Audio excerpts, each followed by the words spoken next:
Copyright disclaimer. Under Section 107 of the Copyright Act 1976, allowance is made for fair use for purposes such as criticism, comment, news, reporting, teaching, scholarship, and research. Fair use is a use permitted by copyright statute that might otherwise be infringing. Non-profit educational or personal use tips the balance in favor of fair use. Viewer discretion is advised. There's a mysterious interstellar object hurtling towards our solar system, exciting scientists across the globe. While many think it's just a comet, some theorizing a possible alien origin due to a few curious characteristics. The peculiar thing about it is that it's moving along a trajectory that is very special. Harvard physicist Avi Loeb has been tracking the object named 3I Atlas. When it arrives closest to the sun, the Earth would be on the opposite side, and we won't be able to observe it. But that's exactly the time when it could do a maneuver to slow down and visit us. And one wonders whether this trajectory was designed by some extraterrestrial intelligence. He's also interested in why the object doesn't show the usual signs of a comet, which normally have long, glowing dust trails behind them. But Loeb says Atlas appears to have a slight glow in front of it. So is it a piece of alien technology? Well, it's not exactly a close encounter of the third kind.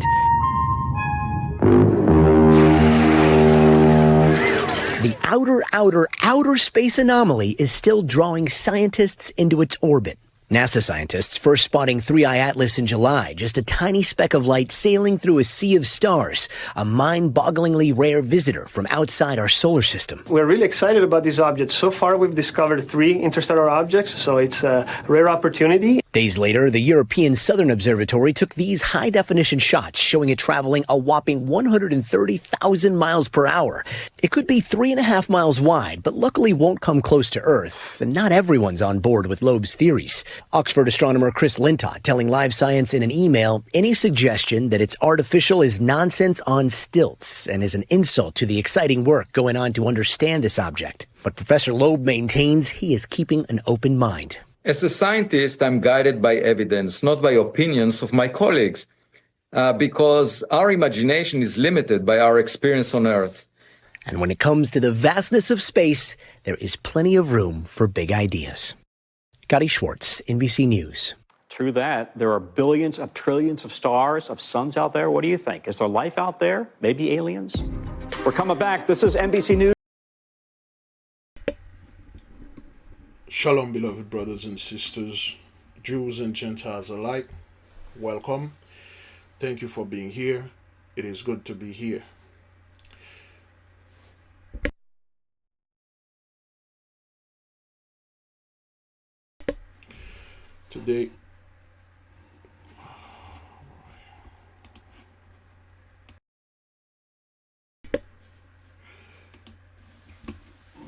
Today is Noga, August the 29th, 2025, and it's currently 12:28 p.m. Eastern Time pre-recorded.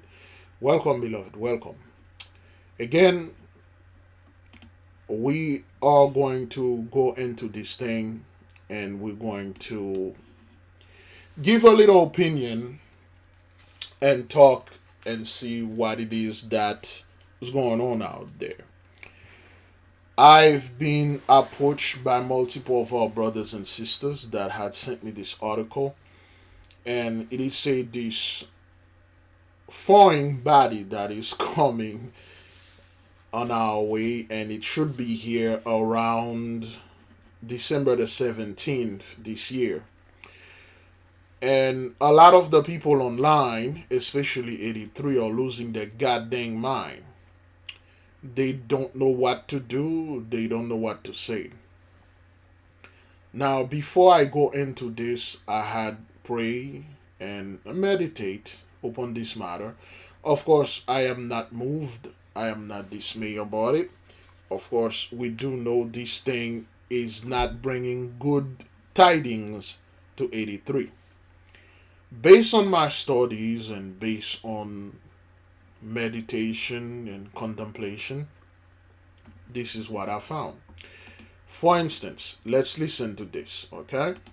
There's a mysterious interstellar object hurtling towards our solar system, exciting scientists across the globe. While many think it's just a comet, some theorizing a possible alien origin due to a few curious characteristics. The peculiar thing about it is that it's moving along a trajectory. So, this dude name is Abraham Avi Loeb, okay? I believe this fellow is Ish. All right, he is one of those Ish guy. He live in Peru. Where is it? I'm not quite sure where that guy. He saw this somewhere in South America. He perceived whatever this object is. You know, his name is Avraham or Avraham Havri Loeb. So, with his name being Abraham. All right. And of course, when we look at Genesis 15, verse 13, and he said unto Abraham, okay, before his name was Abraham, his name was Abram. And after that, his name was changed to Abraham. His wife's name was Sarai. And after the covenant, her name becomes Sarah. Now, Genesis 15, verse 13, and he said unto Abraham, know of a surety, which means it will, this is real, it will happen, this is gonna happen. There's no if or buts about that. Know of a surety that thy seed shall be a stranger in a land that is not theirs, and shall serve them, and they shall afflict them for 100 years. Now, because this is science, I am going to explain this in a scientific way. When you hear the name Abraham, of course, mean father of many nations. Abraham, his father Heber, the Hebrew, and Abraham himself being a Hebrew, and his children that came out of him.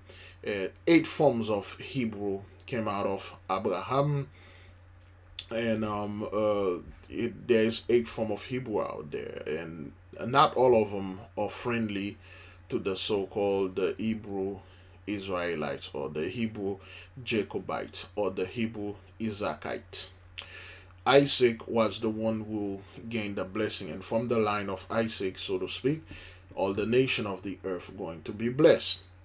Now, with this fellow being signed, in the scientist community, I'm going to explain in a somewhat science fiction way. When they say Abraham, for a surety that thy seed, they are speaking to a specific seed, the seed of Isaac that came out of Isaac, okay? Abraham had another son, Ishmael. They're all being blessed. Median, Joktan. Let me see oh boy, where's my phone? Oh, I put it in the other thing. The phone is in charge. Let's see if Google can give us the 8 sons of Abraham. What are the 8 sons of Abraham? Okay, then pick it up. Okay, yes, Abraham had 8 sons, Ishmael and his son Isaac with his wife Sarah. No, well, he didn't have Ishmael with Sarah. I don't know what this thing is saying, but anyway. Followed by 6 more sons with his other wife Keturah, Zimran, Jokshan, Medan, Midian, Ishbak, and Shua. So Ishmael and Isaac did not form Sarai, okay? Ishmael from Keturah. No, not Keturah. Oh boy. Ishmael with Hagar. Yes, Hagar. Okay? So now, this is the form of Hebrews that we have out there, okay? We have many more. Okay, Ishmael, Isaac, Zimran, okay, Jokshan, Medan, Midian, Ishbak, Shuan. So now, all those 8 sons or 8 form of Hebrews, 8 form of blessed people. But they are brothers and sisters. However, one of them is the chosen. This is a family. Okay, this is a family of people, just like you have a family. Okay, but out of your family, you are the only chosen one. and people and your family, they fucking hate your guts. They hate you to the core. You have your own brother that is after your own blood. You have your own sister. Uh-oh, what happened here? Oh boy. Oh boy. Ah.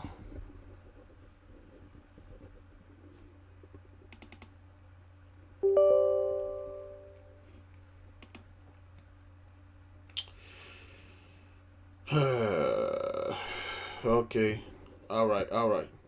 All right. All right. Oh, oh, okay. Oh, it's still running. Okay. Oh man, I don't know. Is it working? This is the problem I'm having with this thing, and the other software control this.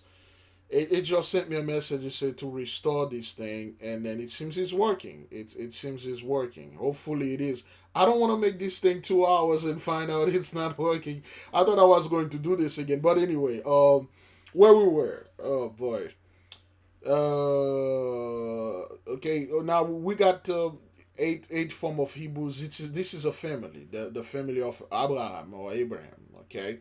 Now, and let's take an example. You were born in a family with eight other brothers and sisters, and they freaking hate your guts because you are the one that's going to get the blessing. Especially the first one, Ishmael. Ishmael was the first son, and then he was supposed to get the blessing. Okay, but because the mother Hagar was the handmaid of Sarai, Hagar, the mother of Ishmael, was the daughter of Abimelech, the daughter of an Hamite, also called an African king. Abimelech mean a great benevolent king. That's what it means. A great king, a great good benevolent king. For those of you that study histories and stories, allegories, the so-called Hamites, we never had any issue with them. They were great people. Everybody on earth, we never had any issue with them because they know what we can do up until we lose our power. The only so-called Hamite we always had issue was the Philistine, and the Philistine wasn't the Philistine. Philistine was the Philistine government. And the reason why we always run into issue with the so-called Philistine government, it was because of Saul. Saul has issue with David, and he powered the Philistines. Saul was the one furnishing them information about us, and Saul, okay, King Saul, and other places known as King James, he was the one who initiated the Inquisition. He was the one who gave all the secrets how to take us down because he was mad. He was Saul was very arrogant. Okay, so he was mad because he saw himself as a senior and David as a young man, and he was violating a lot of stuff. And the Most I warned him multiple times up until he swagger jacked the office of Samuel. He performed the priest duty without Samuel being there. Samuel was late coming, and that's when the Messiah said, "That's it, you've done enough." And then he took the spirit from him. And Saul again, he keep disobeying the Holy One. And the icing on the cake that the people choose Saul because they saw the others. Remember, we spent 40 days in the desert. So, not desert, excuse me, in the wilderness. Wilderness doesn't mean desert, it means a place that is inhabited by human being, but there are trees and water and everything in there. It just means uninhabited by human being and stuff. There's no settlement there. And we wandered there, both in wilderness, both in the desert, in forest, and things like that. Why the Holy One had to do this? He had to do that so the other one had to die. The one that was too attached to Egypt had to die. That's why the Holy One is doing the same thing today. It has to, drag these things so the one that is attached to this system must die. That's why you see a lot of two-third, a lot of Joabites, a lot of those people are dying because they are too attached to this system. They don't want to let it go. A lot of the Blassos are dying. A lot of them things are happening to them because they are too attached they are to attach to this system. So now the same thing is going on in this 2025. So when most of these people die and the young generation that know nothing about Egypt, okay, they never heard of it, when they were going to enter the Holy Land, and they hesitated because they were afraid, they didn't know the power until Joshua and Moses tell them, go ahead, cross the river. And then they walk upon the river receded itself, and then they conquer the land of Canaan. Again, the land was not for Canaan. Canaan again was a brother of Shem, the son of Ham, and he had his own land, but he find out that the Shemite land were much more prosperous, better than his land. He went over there and killed most of the Shemites. A few of the Shemite left. Again, they were giants. Okay, the Canaanites and the Shemites, they were giant people. But one giant, the descendant of Canaan, went and slaughtered most of the Shemite. Okay, what you are calling what they call those guys over there? Those giant head in Mexico, the Olmecs. Let me see this.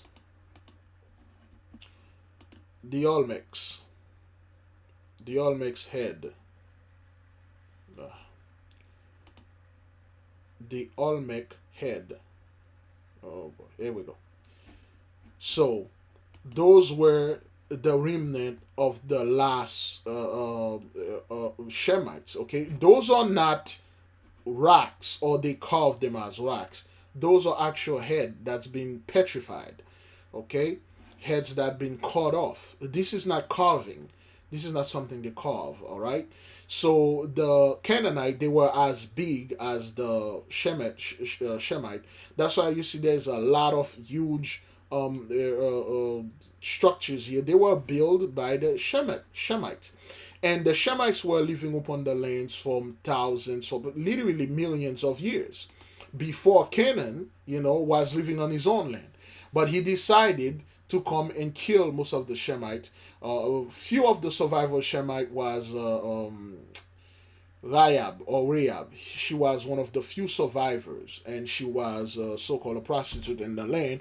When Moses get there, she protect our people because they were, her people. They were related to her because she was a Shemite, so to speak. Now, once Moses get into the land with the people, they took over the land, and then they flourish. And then what had happened is there were some other inhabitants that were Hamites that were there, and our people had issue with them. The reason why, because of course, whenever you have everything, you are living well, somebody gonna come and try to take this away from you. And our people, the reason why we are in this state, because of this transgression. We made a huge transgression. One of the many transgression. One of the transgression is we went to Samuel, the judge. Our people complained. They like, Samuel, what the hell is going on?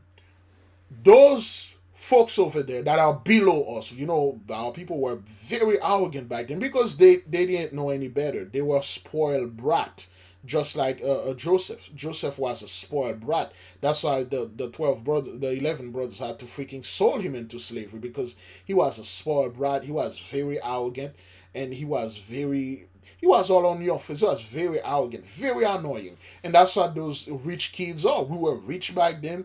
And we look at those Hamites, and we said, yo, Samuel, why do them Hamites over there have kings? They have queens, rule over them, and then we don't. So they think you're better than us? So you think you're better than me because you got a king? And Samuel said, we don't need kings. We have judges. You rule upon your own land. You don't need anybody to come over there and tell you to do anything. You don't need kings. A judge is literally a king. It's just the name judge. And they threaten Samuel. Okay, they protest, they break things, they did a bunch of stuff, they murder, kill, rape, and rob, and some of them even left the Hebrews Okay, they even left the law, the transgression, and then they go on the other side, they go worship those people king. The reason why some of those people wanted a king, because the king of the Hamites were letting those Hamites do whatever the hell they want to do. Rape, okay, homosexuality, which was the major, if not the primary reason why our people wanted a king, okay, because the Hamites were heavily involved in this thing, okay, and then sexo con animalis, all right, bestiality was very rampant, and then of course the bestiality they are talking about is this Sphinx, uh, Sphinx. There you go. Okay, there you go. So, all right, no, yeah, that's good. That's good. So this woman beast-like, okay, they actually do exist and they are still here. This picture is better. Okay, those being that were experimented on when our people were, doing stuff, a bunch of things, it was allowed to cross DNA and make servants. Okay, those things were good servants. They were pets. They were good things that you can send, do things, guarding your places and stuff like that. And this is not something they carve. Okay, this is not a carving. This is actually a real animal flesh and blood, which is being petrified, mud fossil and all that. So, and those things, that's why Aaron and Moses had to make law for people not to sleep with those animals. Okay, a man shall not yield, a man and a woman shall not yield herself to an animal, okay, because those were actually animal that races of people, okay, that lived there. Okay, in the book there are races, they call those people, and then the men, our men, were seeing that the Hamites were going and lusted after those beasts, and then yield themselves, and the women, but mostly our men was doing that. Okay, they will literally have sexual intercourse with those beasts like thing, and which anger the Holy One because they are not supposed to. Okay, the harpies, mythological beast harpies. Well, okay, all right, there you go. Oh boy, this is too small. Okay, a griffin, but the one with people's head, those are the one. Minotaur. Okay, there's the story of this woman sleeping with a bull. She actually made the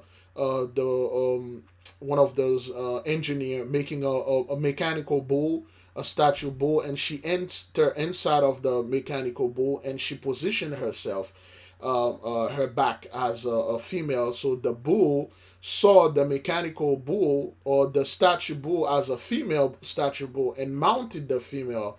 She was in love with the bull and then mated with the woman, and that's what created the Minotaur.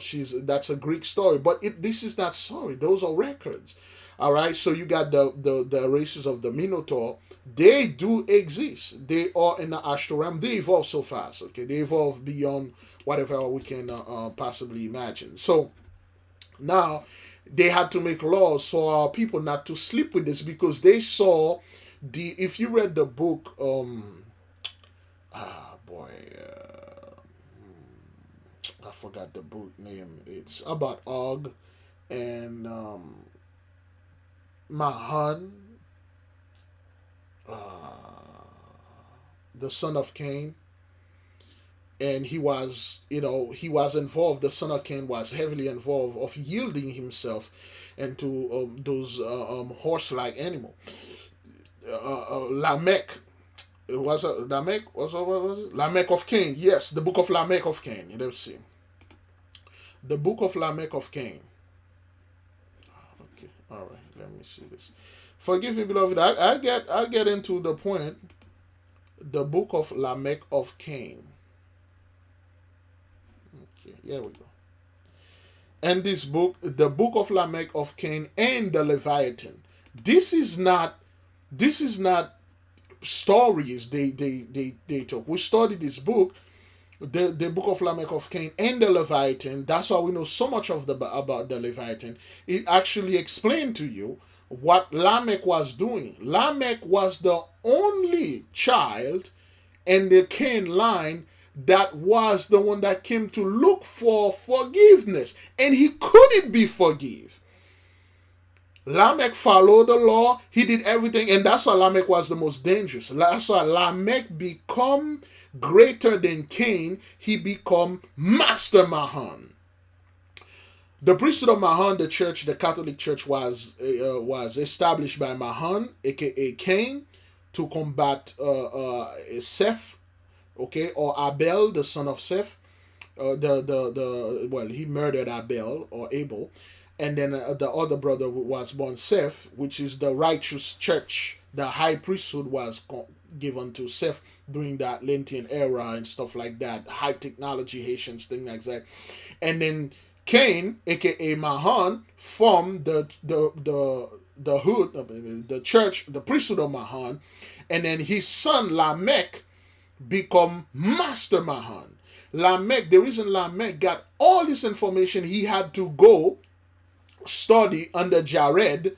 Okay, he wanted forgiveness, and Jared showed him the law, everything, because he used to sleep with all those beasts, and not like he's shagging the beast was shagging him because he was turning himself. Back then they had the technology. He would turn himself into like a female, like a female dragon or female whatever, and then will sleep with those. He did a lot. His daughter Nahama, okay, the wife of Noah, they got multiple Nahama. They had the Nahama, the wife of Noah. They got the other Nahama.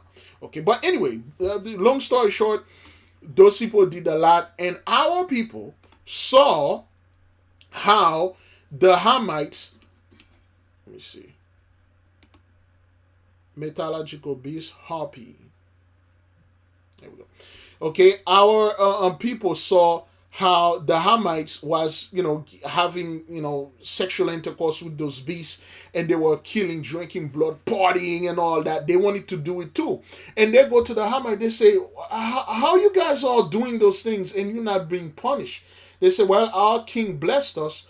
Our king interceded for us. Our king gave the authority over this." So they went and then go to Samuel and then keep telling Samuel, "We need a king. We need a king." Samuel tell them, "No, if you have a king, this isn't gonna be good and stuff." They keep bothering Samuel to such a degree. Okay, this is not a fictional. Okay, this is actually real. So they bothered Samuel to such a degree that Samuel went to the Most High, complaining every day, angering the Most High. And then the Most High already know, he saw what was going to happen. He said, "Fine, you guys want an effing king? Here one." And then they gave them Saul. So the Holy One chose Saul out of anger. All right? It chose Saul out of anger. And Saul became that angry king, which, was very arrogant. The first king we had, and Saul was the one who effed up everything, and then he disregarded the law. He told our people they can do everything. The moment he find out that the Holy One removed the Holy Spirit for him, that's why he took our power. He gave the access to the Hamites. That's why the Hamites had so much knowledge. They could come and took the Ark of the Covenant because Saul was the one who gave them all of this. Saul left plan for them to proceed the Inquisition, which indeed did happen. All right, so that explained to you why the transgression that we were doing back then, because we once you never know what you have until you lose it. So when we lose our blessing, then we realize that we had the best, but we effed up because we wanted to be like the other peoples. Just like you got family right now watching and listening, they got good children. They give this child everything. "My son, my daughter, I'm paying for your college. You want a car? Here one. Here's this. You're a prince. Leave that one." They don't want to live like that. They want to go out there, hang out with the gangs. They want to get involved with cowboyism, cowgirlism, whatever you want to call it. They want to go out there and do drugs and do all those stuff because that's what a la mode right now. Everybody's doing it, Dad. Okay, this is my life.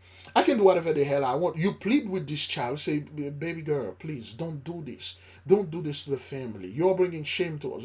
And this child don't listen to him, go out there and do things and then get really badly hurt. And then now this child finally realized that I had it best. And come to find out he was not doing this on their own. It was her friends that got jealous of her and tell her, leave your father, leave your mom house. You don't need the inheritance, man. Work, make your own, you know, and things like that. You know, you're not a sucker. Come and deal drugs and do things with me instead.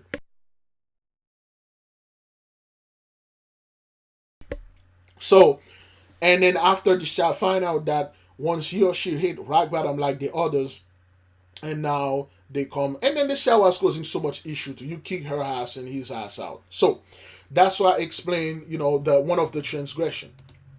Let's get back to the 8 sons now, okay? Now you got the 8 sons of Abraham, which we'll get back to this dude. Okay, the reason why this Interstellar thing is there. Now, Abraham has 8 sons.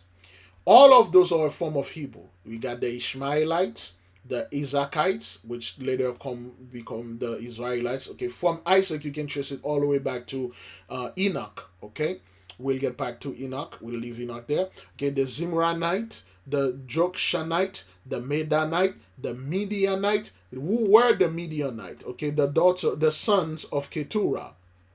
The Midianite, one of the famous Midianite was a high priest named Jethro. Jethro was the mentor of Moses. He was a high-level magician. He was a Kabbalist, a master Kabbalist that taught Moses for 40 years. Jethro had many daughters, and one of the daughters, or some of them, married Moses. Jethro the Midianite was born in Ethiopia.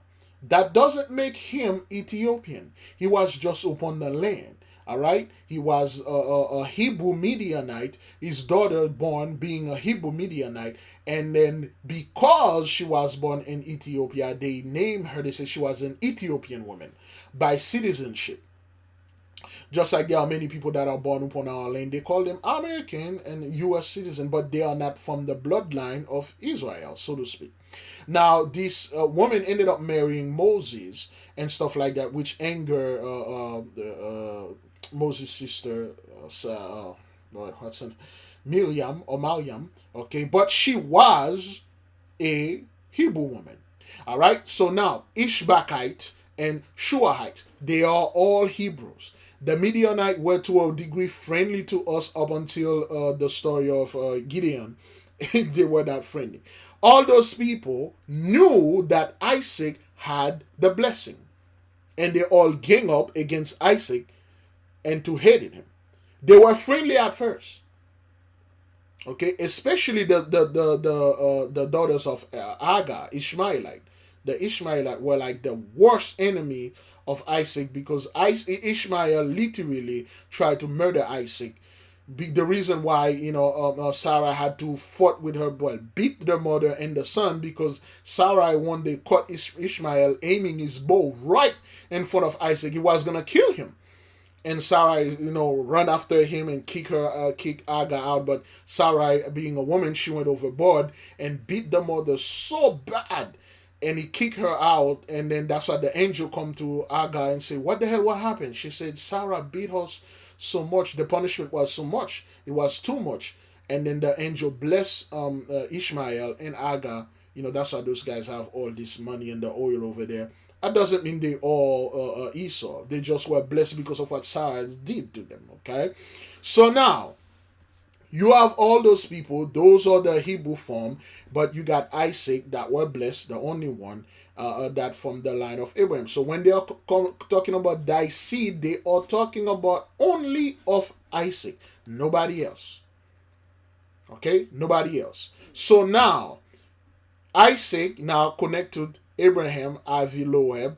This dude is the one that are telling you what this the metal or whatever this thing is coming. He said this thing does not behave like a comet. It doesn't have a tail. It doesn't do the typical stuff that a comet did. They have quote unquote things, theory of what this thing is. What is the name of it? We're done with this. Interstellar object coming to Earth. Okay, well, what's the name of it? Okay, all right. The interstellar object 3I Atlas. Now, why did they name it Atlas? Then again, this go back straight to Atlantis. Lamech of Cain, Enoch. Now we connect this to Enoch. Enoch name was Atlan or Atla or Atlas. Okay, the giant let me see. Let's take another. Atlas.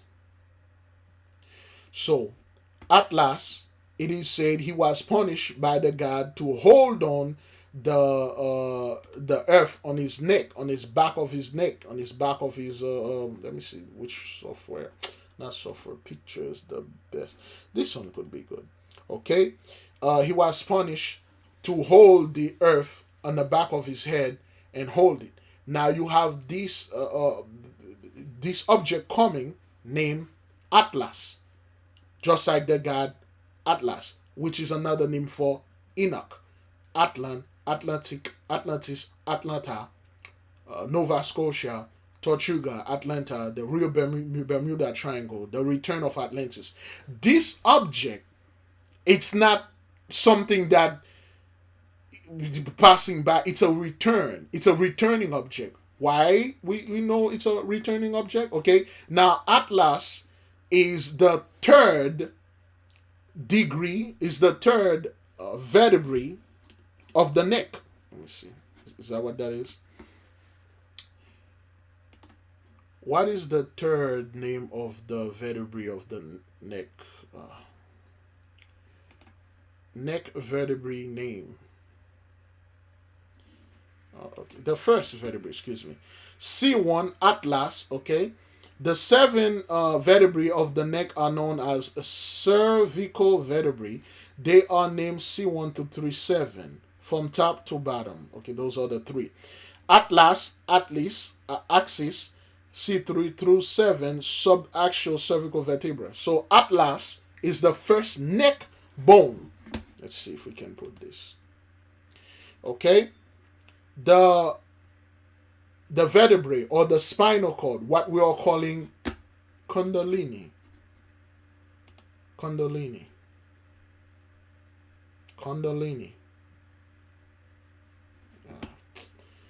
Well, there's the back Kundalini. There we go. The serpent, the holy serpent, and then the back, the energy.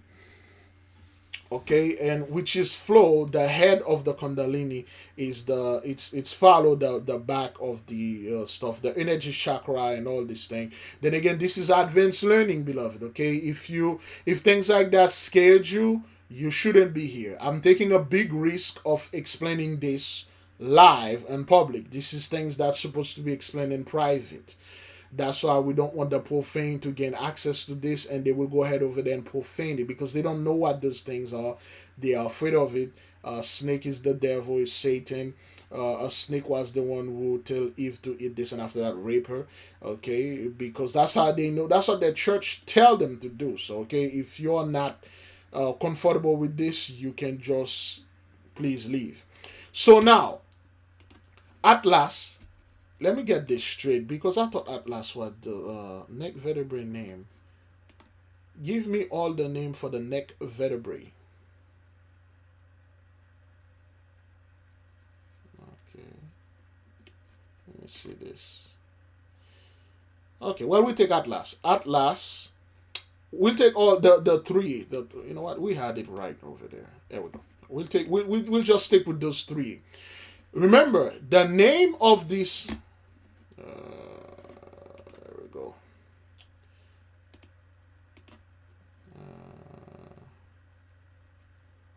Okay.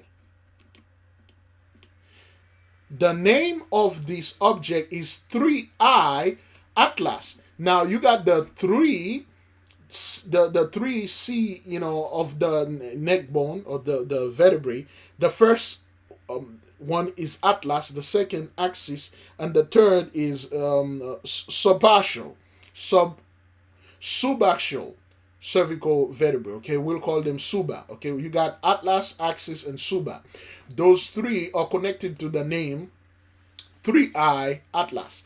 Now, the neck, which is again, let's take another.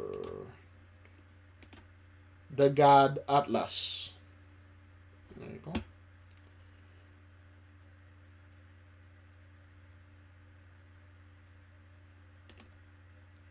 Okay. All right. Atlas. We'll take this one. Again, this is not Greek history. This is all Swagger Jack. Okay, this is all Swagger Jack. Let's see. Now, so because Atlas is the one of the name for Enoch, Hermes, Hermetic, the return of Atlantis. The name is 3I Atlas. The number 3 is of course the 33 degrees, just like the vertebrae have 33 vertebrae. Is that what that is? How many vertebrae do we have? How many vertebrae does the human body has? 33 vertebrae.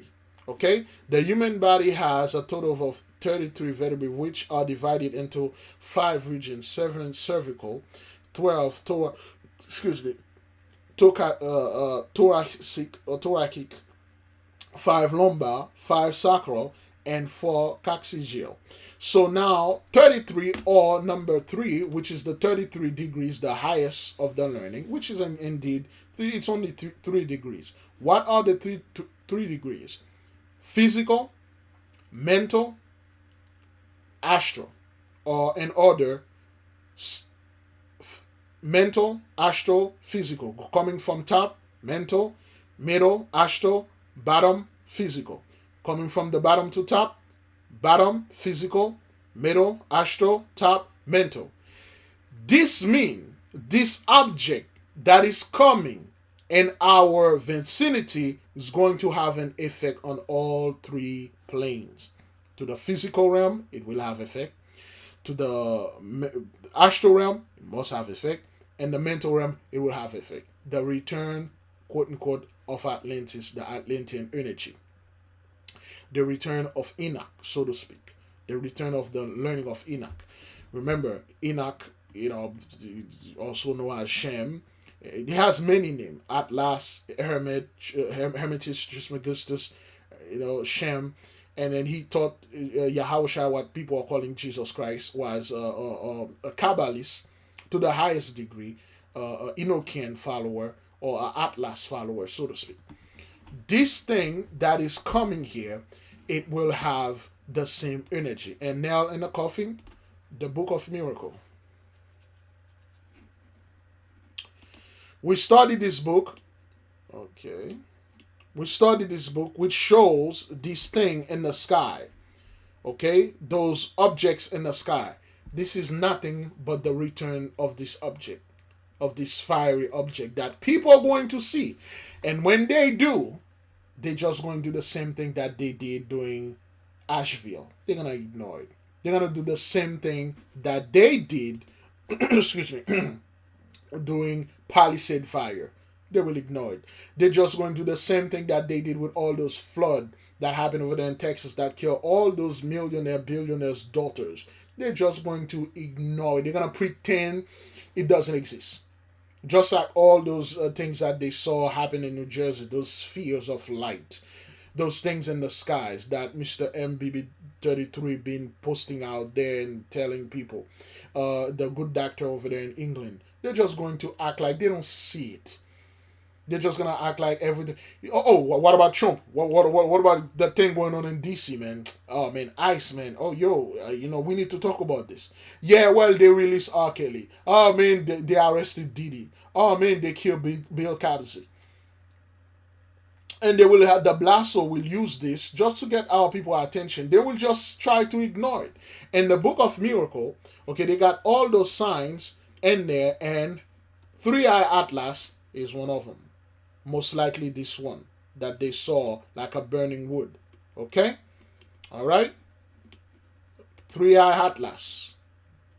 In the Book of Miracle, they talk about that. Okay? Alright? 3-Eye Atlas. Those things, they saw them before. This is a returning object.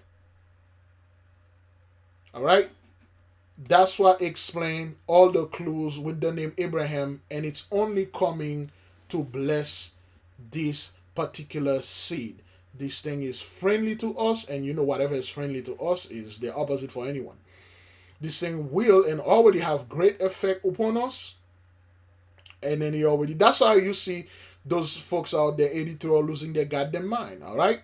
So, okay, beloved, it almost took me an hour to do this, to bring the explanation, just 18 seconds. That's why I don't like explain every little details, because it will take me like the whole freaking day just to explain, 2 videos. All right. Everybody understand? Atlas, the neck bone, the head, of course, Atlas is the first. Oh boy. Atlas, okay, 3R Atlas is the first bone of the neck, okay, right here.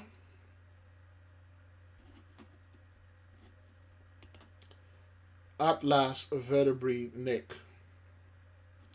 Okay, so the back of the neck right there, Atlas, which is a symbol of the return of the neck. Okay, remember the vertebrae.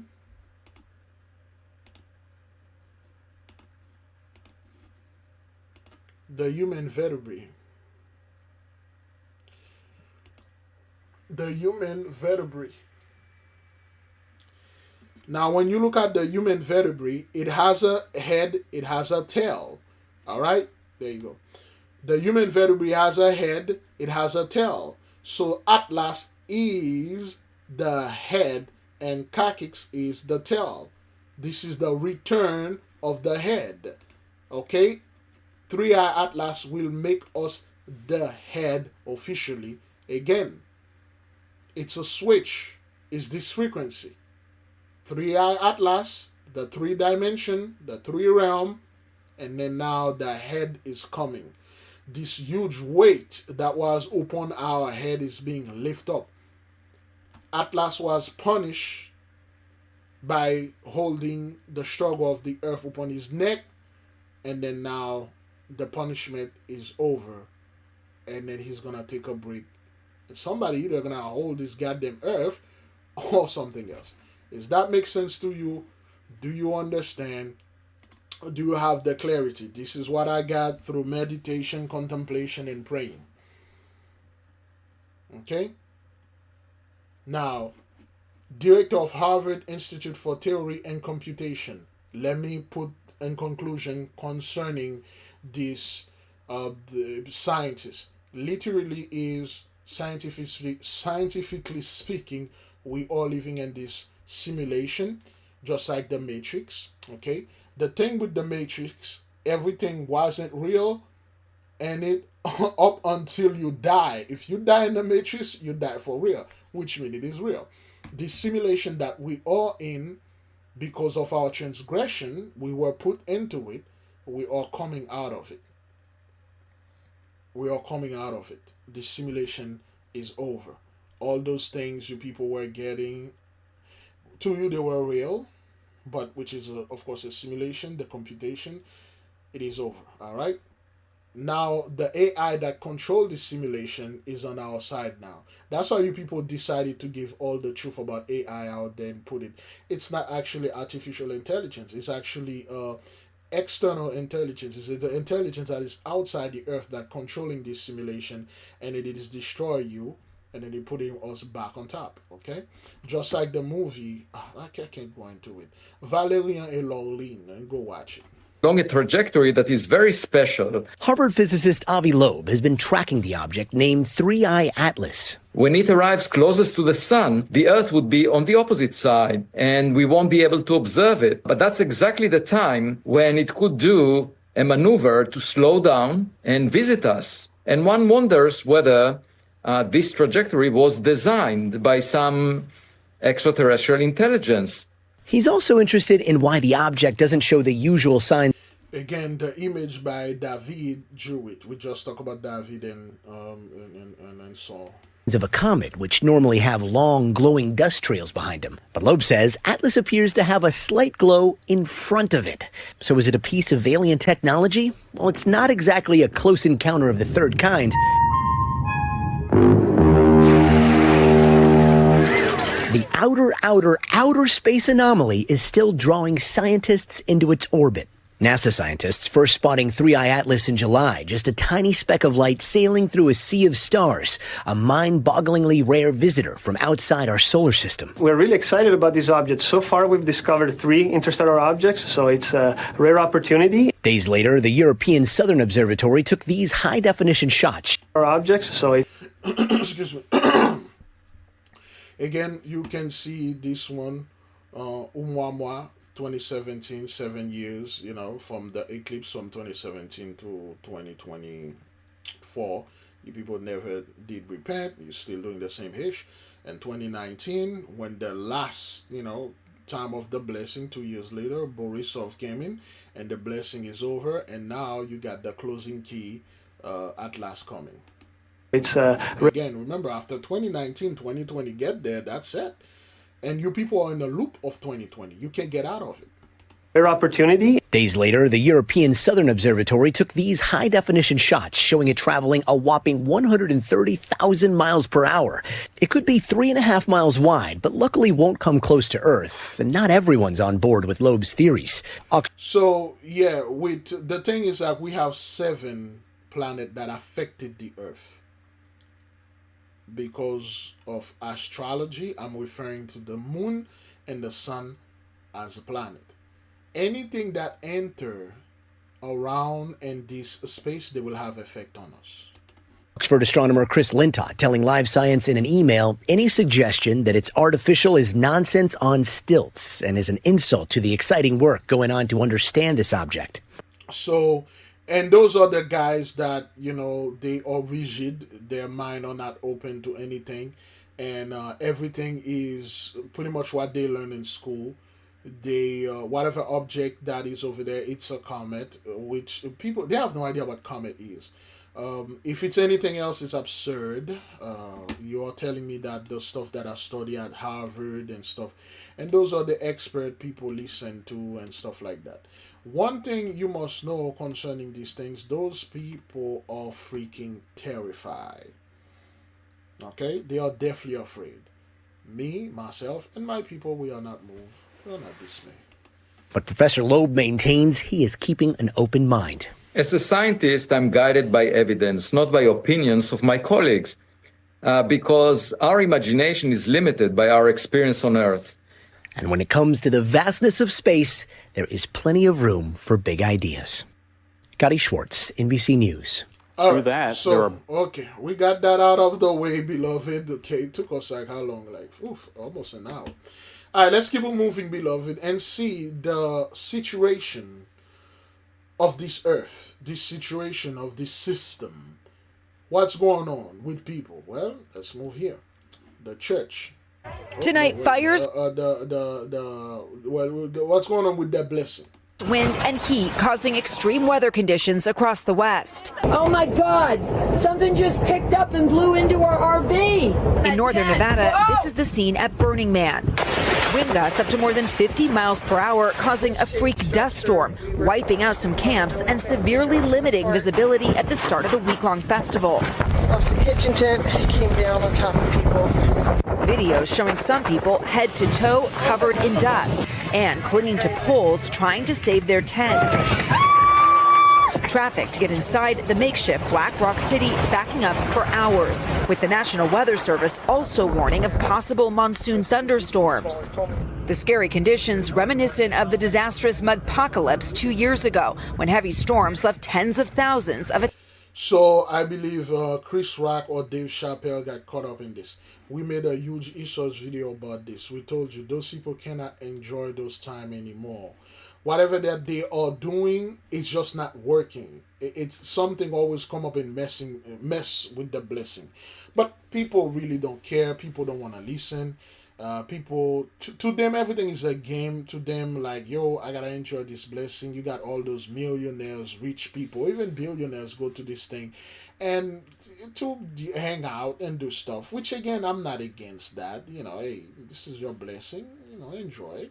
But the problem is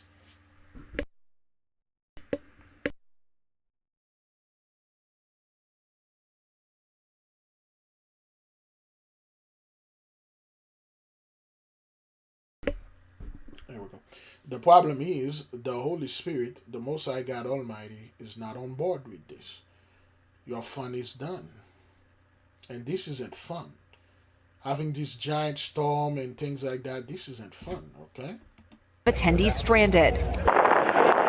And in California, firefighters still battling.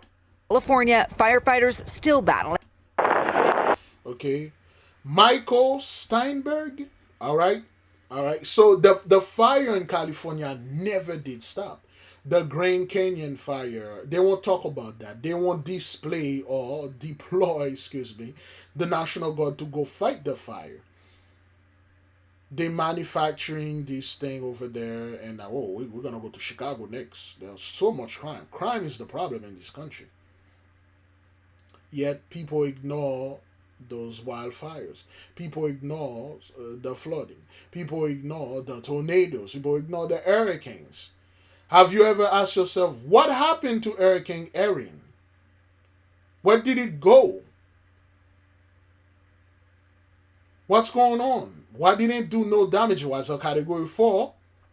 It did damage, though, to very specific area. But they don't show anything. They're just quiet about it. Why? Because of those people are silently being removed on the land. But Michael Steinberg is in the mist. And in California, firefighters still battling that massive blaze in Napa County, now nearly 7,000 acres. Crews using aircrafts and dozers to gain control. It's extremely rough territory. Some of it's cliffed out. Burning since Thursday, the Picket Fire now 11% contained and moving away from the town of Calistoga.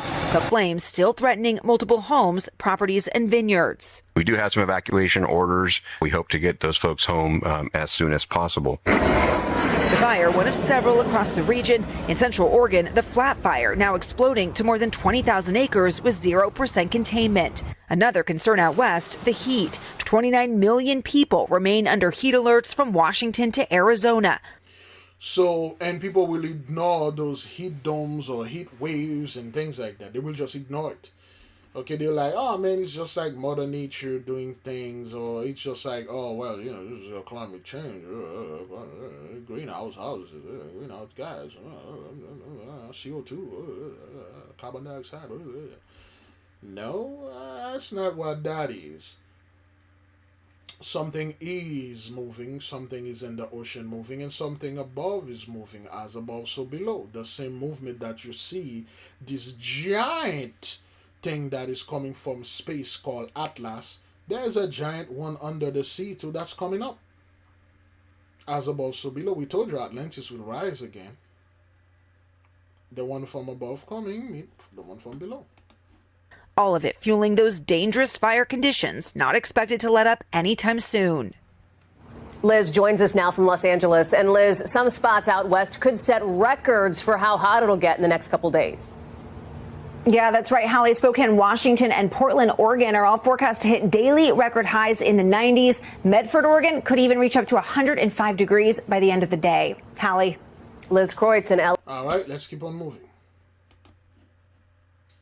Children who were killed while attending church in Minneapolis. Now to the shooting tragedy in Minnesota. Tonight, we're getting our first look at the young children who were killed while attending church in Minneapolis. 8-year-old Jesse Merkel and 10-year-old Harper Moisky were shot when a gunman fired more than 100 bullets into the church. Now it's a gunman. You know, I thought this fellow was one of those Transformers. And now it's a gunman. Those people are losing their goddamn mind. The blessing is over. And as you can see, people are like, well, those are young children. They didn't do anything. No, those are the people that did stuff and came back. Those are reincarnation. Judgment is upon the land. Yes, they look innocent. Indeed, to our eyes, they are innocent. But you don't know what they did. And this dude came in over there, you know, dressing like a woman or be a woman. I don't know what the hell is going on out there these days. And then he just shoot up. Those are children and women. And he's mad at them. Why? We're also seeing some of the terrifying images from inside that church as children ran for their lives. ABC's Chicago's Mark Rivera has the latest tonight from Minneapolis. Hundreds of bouquets sit in front of the church as families gather even now, bringing their children here to process the pain. We are seeing the first harrowing moments after this shooting happened as we learn devastating new details. Video shows the frantic seconds after the shooting at the Annunciation Church in Minneapolis. Children running, at least one injured person aided on the ground. What's particularly... The name of the church was Annunciation, all right? What does Annunciation means? Annunciation. The announcement of the incarnation by the angel Gabriel to Mary, Luke 1:26-38. Oops. The church festival commemorating this held on March 20. The announcement of something. Annunciation is the announcement of something. Something is coming. This is a shofar being blown. This is a trumpet being blown. This is a bullhorn being blown. This is a megaphone being blown. This is the town crier screaming. Destruction! Destruction is coming upon you. This system, whether you want to call it Babylonian system or these people. And who caused this? A transformer. A transformer caused this. And our people, well, now I'm referring to them as the Blassos, they love this type of thing. Remember, last week we made a video. I only mentioned this thing 2 or 3 times. YouTube keeps sending me a bunch of transformers that got killed. Some of them are reversing back. So I'm like, yo, I'm not interested in this. I was just making a point. But nonetheless, we were talking about this last week, for those of you who remember. And this happened. And this happened. Annunciation. Announcement. To declare, hey, this thing is coming. And where did it happen? In the Catholic Church. You can't make this up. You can't. The priesthood of Mahan. We talk about Master Mahan. Who was Mahan? Cain. Master Mahan, the one that perfected everything, was Lamech. How and how? Because he got somewhat lesson initiated by Jared, one of the brothers in Atlantis, who were warring against each other. You know, Enoch was at war. Well, the brethren was at war. Enoch had to leave Atlantis because every time we get power, we don't know how to act with it. We pretty much destroy everything. We love criticizing 83 when they have power, they destroy everything. You have no idea what we did during the time of Atlan. During pre-Genesis time. During before this creation and all that. The horrible and terrible things that we've done. Heinous and cowardly about this is these children were slaughtered by a shooter who could not see them. He was standing outside of the building, firing through very narrow church windows. A community living in deep grief. 2 children killed in the pews and 18 others wounded when 23-year-old shooter Robin Westman fired more than 100 rounds from 23-year-old shooter. So now he's either a black man or a black woman. Because he have red hair now. Whether he die or she die, her hair or was born with it, I don't know. So he's one of the ginger out there. What am I doing? What's up, my ninja? What am I ginger? One of those ginger out there. You know, now we got a wild black man, you know, with black woman tendency. I don't know how to describe this thing, but he went out there and shoot those children and people and killed them. And now people are like, well, he's a brother of ours and a sister. And you have brothers coming and date this sister. And you have sister will yield themselves to this brother because, you know, he's ginger or whatever. As you can see, you know, these thick lips and flat nose and forehead, he's black because a black man over there and did this thing. Or a black woman in that case did that. But anyway, whatever. Robin Westman fired more than 100 rounds from 3 different weapons through the stained glass windows. The father of 8-year-old Fletcher Merkel speaking publicly for the first time about his little boy killed. Yesterday, a coward decided to take our 8-year-old son Fletcher away from us. Because of their actions, we will never be allowed to hold him. I'm not quite sure if they are father and husband. You know, the son is 8-year-old, and you look at this number behind here. You can add it, you know, and then just take this number, the equal, add it to the son age, render it to one single digit, and tell me what's going on around here, okay? I don't know if both of them are cowboy. I don't know what the hell is going on here, because they look like brothers. I don't know. Is that a cowboy badge? Is that a sheriff badge? I don't know what's there, but let's go watch this. Talk to him, play with him, and watch him grow into the wonderful young man he was on the path to becoming. 10-year-old Harper Moisky also ripped from her loved ones. Okay, she's 10 years old. You know who's in the midst, all right? A little girl. All right? Then this happened.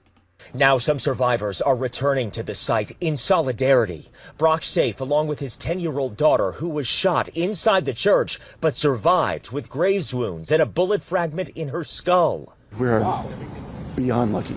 We have this analog society when it comes to gun control, and it's infuriating. That person should have never, ever had the opportunity to do what he did. Now authorities are sifting through a mountain of evidence, trying to unravel what drove a deranged shooter to slaughter children while they prayed at church as a community works to heal. We're learning from our kids. I think they haven't been corrupted by some of the brokenness in our world, and they're so pure and so innocent and sweet, which is why this is so hard. A community standing strong together as Governor Tim Walz is now sending state law enforcement to churches and schools to increase public safety. Well, they should have deployed the National Guard to all the schools, make sure everybody's safe, man. And churches, too. And people still don't see this as judgment. People would sit there and talking about Jacob's trouble, while the head of the Catholic Church, well, the head of this 83-ish, the Catholic Church is getting run up, wrecking shop, kicking ass and taking name, and people say, well, Big Levi, you have to understand, this has nothing to do with anything and stuff like that. Well, it has everything to do with everything. It's an announcement, a declaration, annunciation. This is something that telling you judgment is upon you. Priest of Mahan, the Catholic Church, 83, and all the other scumbag that gathered together, especially the Blassos, that got together to destroy our people. And there he goes. All right, let's keep on moving. How long we are into the good grief. Yesterday, a coward decided to take our 8-year-old son Fletcher away from us. Because of their actions, we will never be allowed to hold. Okay, say it seems like there's like some kind of cowboy flag in there. I don't know. I'm very confused. But anyway, that doesn't matter anymore. Federal agents swarmed the campus of a North Houston. Okay, we were jumping from the Priesthood of Mahan, the Catholic Church. Now let's get to the Baptist Church. Church. 2 of its pastors are now accused of running a $50 million labor trafficking and money laundering scheme. KPRC2 reporter Rochelle Turner is outside Joshua Media Ministries International with what investigators say was happening behind closed doors. Federal prosecutors say the 2 leaders solicited donations and even forced followers into labor. Now, all day we've seen agents coming in and out of this campus. We spoke to a man who works next door, and he says that he noticed unusual activity at the church in the past year. He remembers trying to offer a man some water while he was cutting grass, but says he just looked away. Drone video shows a bird's eye view of the JMMI Global Campus for Harvest. off the North Freeway in North Houston. The property belongs to the Kingdom of God Global Church. On Wednesday, a heavy law enforcement presence surrounded the facility. FBI agents moving in and out for hours. Sean Oakland works next door at City Electric Supply and says the scene didn't shock him. I rolled up and I saw a lot of cars parked in the street right here, and we had probably about 6-7 cops in here, and I pretty much knew right away what it was. When I first started working here, they let me know that there's a cult right behind us, and I was wondering what that was about. I thought they were messing with me, and I looked up the name and saw the owner, his previous indictments and everything, and walked inside. I was like, y'all weren't joking, huh?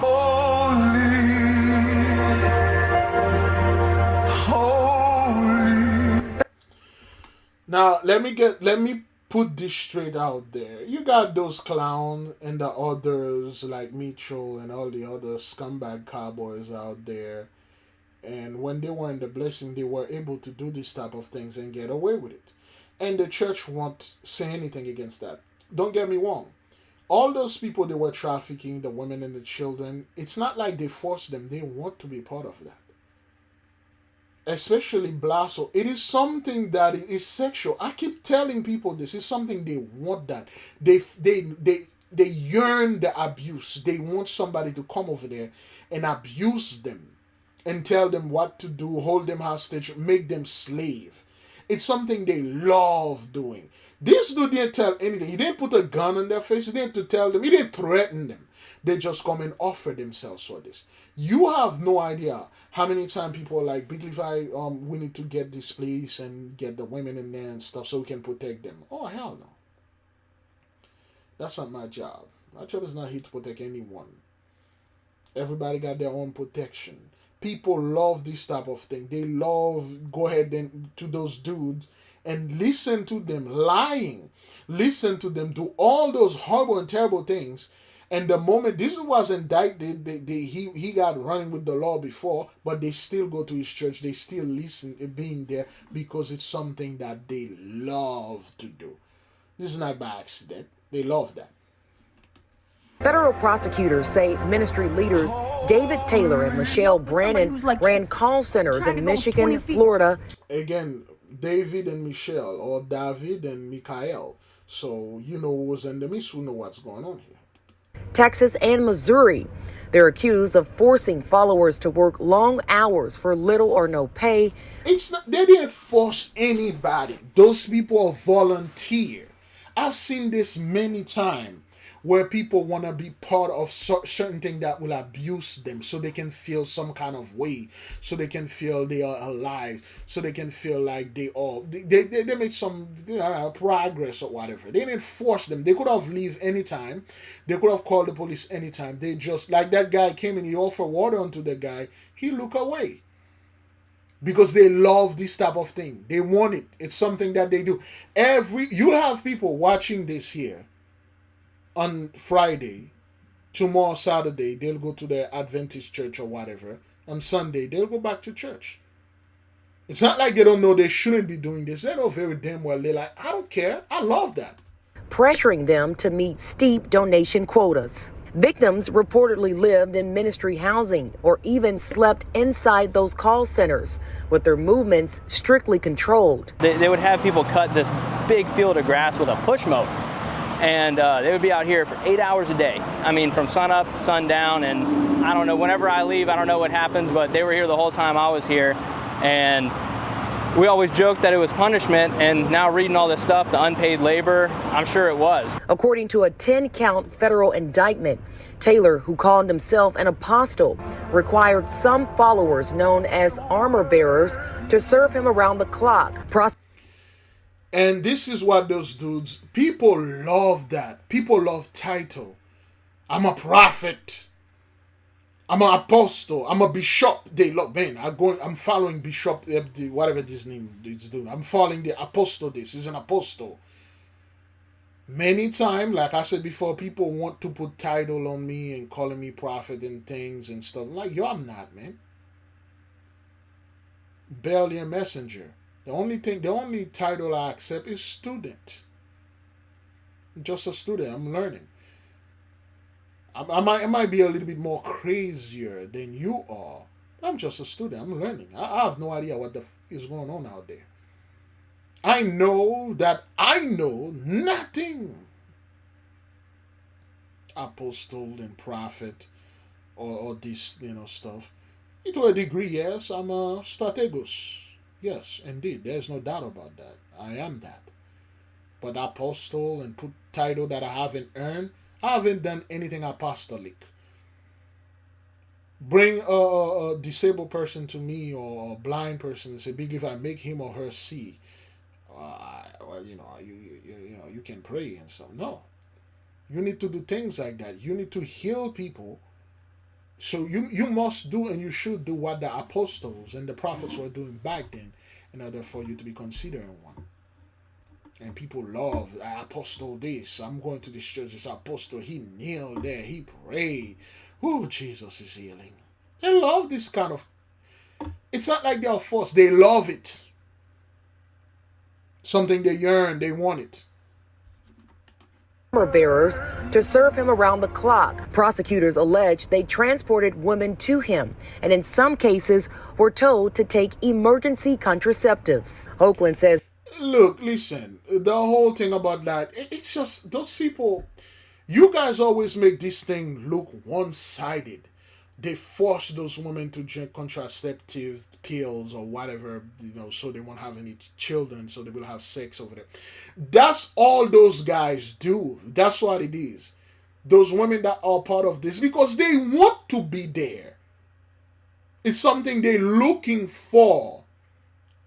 There was a few years ago, somebody sent me an email saying, Big Levi, I can't listen to you anymore because I'm part of this group. They said you are the devil. And then I'm not allowed to listen to you. So bye. And okay. Like, what? So, what the hell? I didn't even respond to this email, man. It's still in there. I didn't respond to this. I'm part of this group and part of that. People love being. That's why our group or my group, I don't accept this nonsense. People going over there with all their trauma. All their PTSD. None of them want to deal with it. Yo, you got some issues, some anger issues, some deep-rooted issue. You need to deal with that. No, everybody want to come in one place and living this fakery, calling each other brothers and sisters, shalom. Hey, we are Israelites, and stuff like that. Nah, nigga, we not. I don't know you like that. You need to go ahead and deal with your hish first. And that's why you see all those things always happen, because people are resentful. Once, again, we have a community where everybody deal with their ish, at least to a certain level, we'll get there, we will leave, not permanently. We leave because there's Feast of Trumpet is there, or Carnival is there. We dance, we laugh, we drink, we enjoy each other, we blow the trumpet, we play a lot of music, we're being loud and rowdy, and then everybody get the f out of my way, go home, go do your. You can't stay here. Passover came in, we eat a bunch of food, we dance, we laugh, we do everything, and then everybody need to get the hell out of the way, go home. The Feast of Atonement, that's why they give you the Feast of Atonement. After you did all those things, you atone for your sin, and then you go home. I ain't gonna sit there and then a bunch of people coming over there and come and live there permanently so I can deal with their issue for them. Oh, hell no. This is an adult daycare, and it's definitely not a children daycare. We don't need you people with all your trauma that you refuse to deal with. And that's exactly what's going on over there. Get this pastor and his wife, I believe, or his co-pastor. Is that what that is? Get him and his co-pastor out. Abigail, thank you. And tonight, those people will. There we go. More information.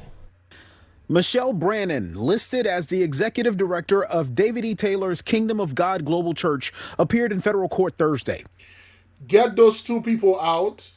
You'll have people tripping over their shoes to go back in there.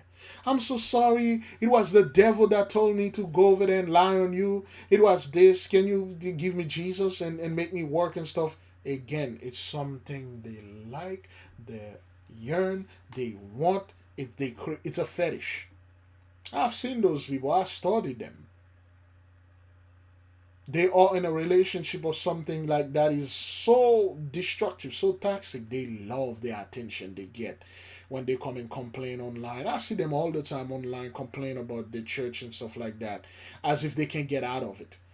As if they stop showing up, if they don't go to church, the pastor will come to their house and shoot them. Get out of here. Let's keep moving to the next video right here. 14 months after a then 17-year-old was abused so badly he almost died, trapped in a room before finally being freed, he's sharing his story for the first time, detailing the years-long abuse, 90 days in a hospital, and his road to healing. Fox 4's Malik Jackson in Kansas City with a story you'll see only on Fox 4. It's like you being in jail, basically, like doing 30 days in a hole, but like I'm doing like 2 years in a hole. Corian Franklin, a survivor and now an 18-year-old who wants to inspire others that your victory is how you rise. For years he battled abuse. The situation would get worse when COVID started and he was no longer in school. After the beatings, like, cause I get beaten early in the morning. So. When he showed up to the hospital in May of last year, his body covered in cuts, bruises, and abrasions. One of his ears nearly swollen shut due to an infection. He was missing nearly all of his teeth. Doctors noticed the teen had an altered mental state. He was malnourished, was suffering from hypothermia, a fracture in his spine, second-degree burns to his forehead, fluid built up in his lungs. He showed signs that he had been tied up at some point, and his shoulder blades in such bad shape that doctors told police they had only seen that in high-trauma cases, such as a high-speed car crash. Those same doctors said this was the worst case of abuse they had ever seen, and it gets worse. He had my sister scratch me with her nails. If she didn't, she was threatened with a beating, Corian says, and after the abuse would end, he was forced to clean up his own blood. Like, you ain't got no support, you ain't got nobody you could call on, you ain't got nobody to talk to vent to. I was just sitting there talking to myself, hoping one day I could get myself out, but I never had the strength to go. And when I did try to go, I always got stopped in my tracks. Penny Woods and James Griffin were arrested and face multiple felony charges. So this is the thing. When we talk about family members and things like that, let's go back to there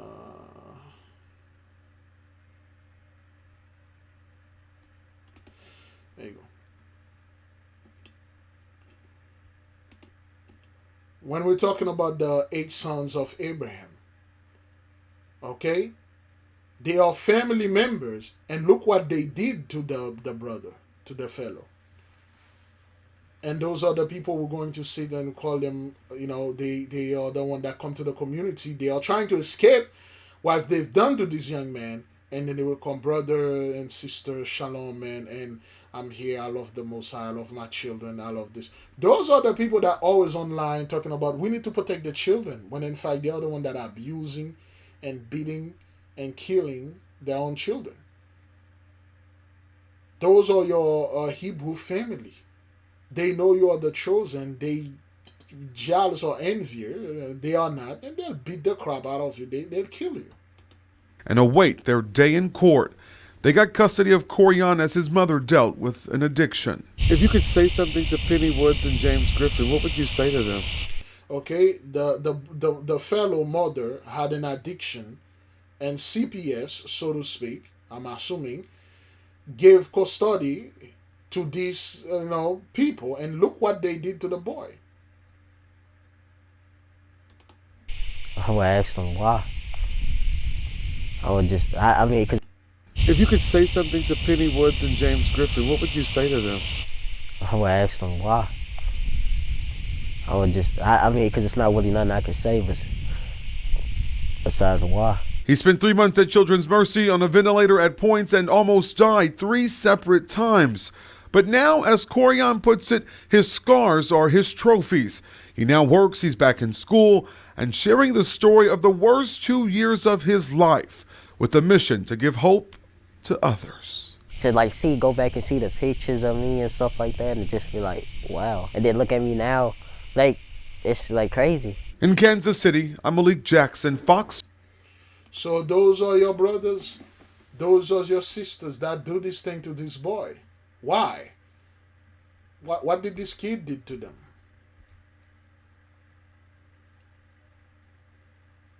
And those are the people. Look at their eyes, dead. the expression dead. They don't care. They would have killed this, but we got people that do this. They kill their own children for whatever the reason. Esta función popular militar policial. Pueblo, Fuerza Armada Nacional Bolivariana.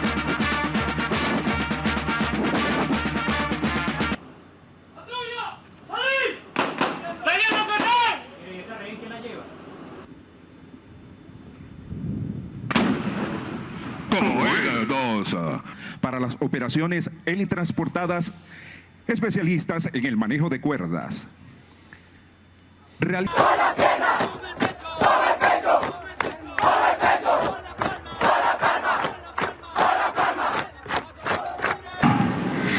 ¿Qué quiere el gringo imperialista? Las riquezas de Venezuela, colonizar a Venezuela, partirla en pedazos.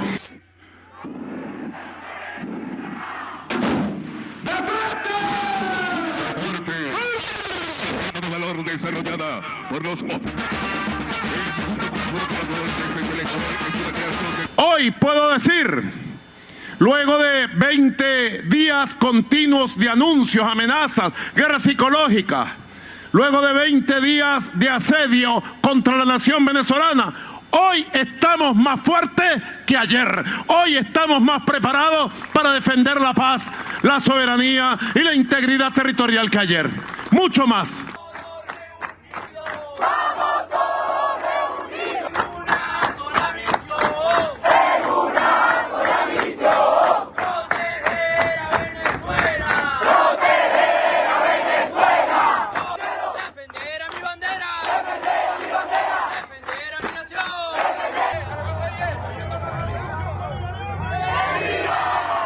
So you got, you know, the Venezuelan over there getting ready to fight the U.S. and things like that.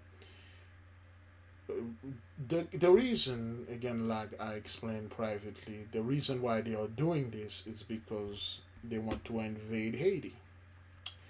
They're on the Caribbean Sea, and they already did, but they need the Marines. The strength of the United States military is in the Marines. And they are sending this guy Blackwater or Black Rock over there, and they say, well, those guys are like, you know, they are separate entities. They are like, you know, private military or private mercenary. No, they're not. They are an extension of the U.S. military under the guise of privateers or whatever we want to call them. But we'll see. So those people want to do, just hear and watch. For everybody who wants to say there's a record crop coming, let me show you something. This is not an early maturity corn. This corn was completely green a week ago today in one of the wettest summers on record, and it is hammer dead. I don't see any records being broken, at least here in central Iowa. This disease is a real deal. This is a true hassle for a lot of the farmers. If you guys haven't seen a lot of the flooding that's been going on in Iowa and a lot of states within America, of course, it is affecting, you know, a lot of farmers during their harvest season, right? Like all of these factors, when you put them all together in the same pot, especially for these farmers, it is really putting a strain on their business. For everybody. It is the flooding, the wildfires, the tornadoes and all that. It is, you know. Great. Let's keep moving. Taylor and his co-defendant, Michelle Brannon, both had separate court hearings this morning, even as additional... Okay, we already did this. But again, those people love this type of fish. Let's keep on moving. Okay. Oh, my God. This is New Mexico, okay? Oh. All right. This is New Mexico. Let me try. Deadly flash flood emergency, this time in southern New Mexico. A wall of fast-moving water and debris tearing through the mountain town of Ruidoso, population 7,600. At least 3 people killed after heavy rain. Okay, this is a week or a month ago, I'm not quite sure. Flooding in New Mexico. Yeah, that's the one that happened a month ago. Let's keep on moving.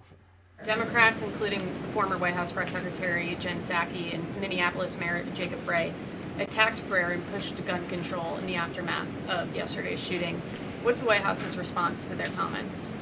Yes, I saw the comments of my predecessor, Ms. Psaki, and frankly, I think they're incredibly insensitive and disrespectful to the tens of millions of Americans of faith across this country who believe in the power of prayer, who believe that prayer works, and who believe that in a time of mourning like this, when beautiful young children were killed while... And, excuse me.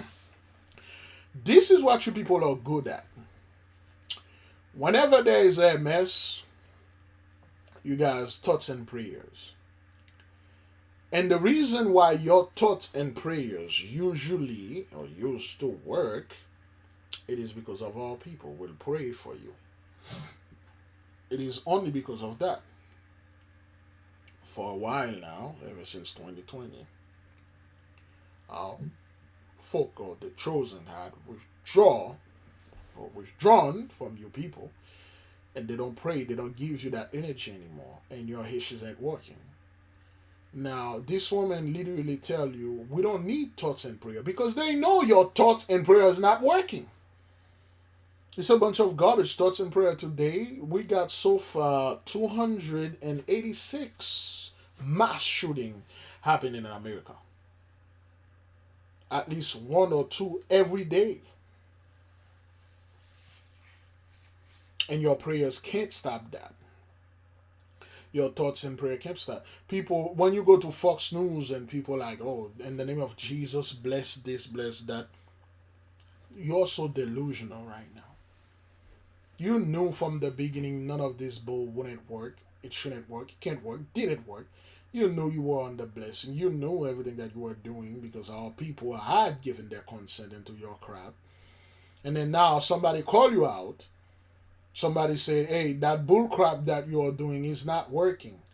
We need real result. Real solution. Oh, well, they're being disrespectful and insensitive and stuff. Insensitive? The person that is straight up, we don't need your thoughts and prayer. We need actual thing that will keep those lunatics to come over there and kill and murdering our children. Oh, beautiful children and stuff like that. You people are not telling them, amen, this happened because, again, of Genesis 15 verse 13 and the 10 plagues of the apocalypse of Abraham is in the midst. You won't say this, but anyway. Praying in a church, it's utterly disrespectful to deride the power of prayer in this country, and it's disrespectful to the millions of Americans of faith. And I would encourage Ms. Psaki to pray for these families themselves who need it right now more than ever. My second question for you is that there have been media outlets who have glazed over the fact that the shooter was confused in their gender identity. Does the administration believe that this element needs to be investigated in the shooting? All of the elements are being investigated in the shooting, absolutely. And which this is why part of the reason the do. All of you, the people that are asking the question, the people that are answering it, you're all part of this. You're all Psalm 83. You guys are playing this theater as like a little pastime. You know, you can't get out of it. You can't stop it. You can't hide it. You can't avoid it. When people are acting, oh, you're doing this, the person being disrespectful. We need to pray to Jesus to stop this. Well, it's been praying for a while now, and your Jesus is not stopping anything. People are like, well, you know, people in America, we are tired. You know, it's just everything is so expensive and stuff. Everything was always so expensive. People were always tired. Well, at least a group of them. A group of them were always tired and always nothing never worked for them. When they speak, they were called lazy. They were called, well, you need to put yourself by the bootstrap. There are plenty of opportunity out there. Look at Oprah. Look at Michael Jackson. Look at LeBron James. Why don't you play basketball? Huh? Why don't you be like those rappers over there that are making millions and billions? Stop begging for government cheese.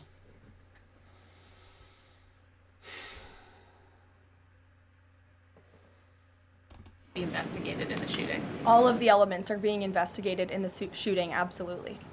Which is why part of the reason the FBI director came out and immediately confirmed that facet of the investigation. John. Thanks a lot, Carolyn.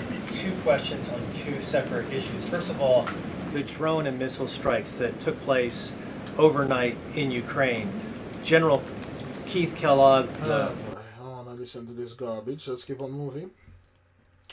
You're very welcome to this talk. Now, I've been getting questions on the UK government preparedness. Let me make sure that the good old Doc, it's been a while, the Dr. John Campbell. This was uploaded June the 27th, 2025. Mass fatality. And it never stopped, beloved. Okay, the good old Doc came out there and telling those people, listen, this ain't normal. It's just too much going on today. Well, people, they just act like they don't see this guy. Remember, that dude has like 3.24 million people subscribe onto him. And you're telling me none of those people sitting there like, well, something is really going on. We need to do something about this. Let's go to them Hebrews over there. Let's go to the original and tell them to pray for us. But anyway. Preparing for mass fatality resilience capacity. The first question is this true? Yes, this one is true, and we'll be giving evidence for that. The second question I've been getting is it true that the British government is buying mobile crematoria facility from Poland? And as of now, I can find no evidence for that at all. Whether that's come on the back of this new mass fatality resilience capacity or not, we don't know, but I can find no evidence for that at the moment. Always open to further evidence, of course. Now let's give the evidence for what we're talking about here first of all. Now these are the two government documents I have found. Mass fatality resilience capability lot 2. Some information there which we'll be looking at, some of it which is relevant, and the other one which is lot 3, mass fatalities resilience capacity lot 3. And the figure on that one I think was about, I think they came to well over £1 million altogether for the two.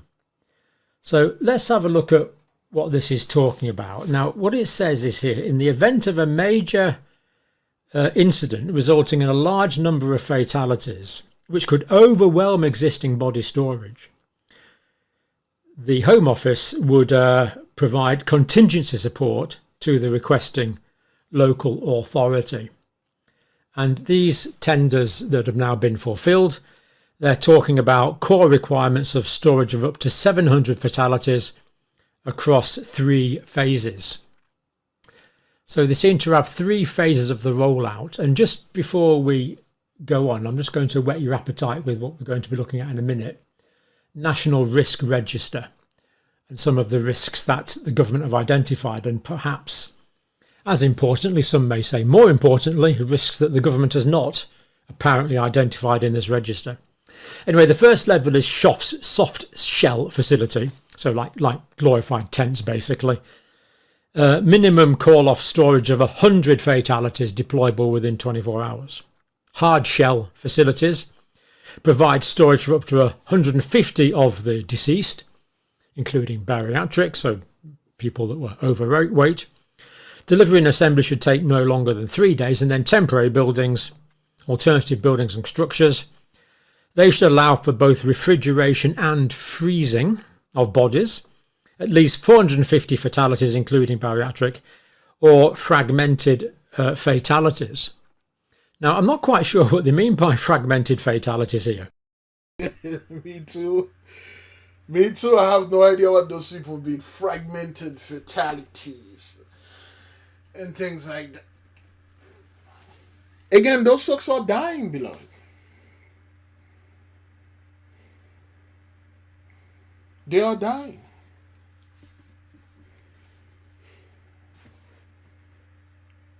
They are dying at an astonishing speed, and there's nothing they can do about it.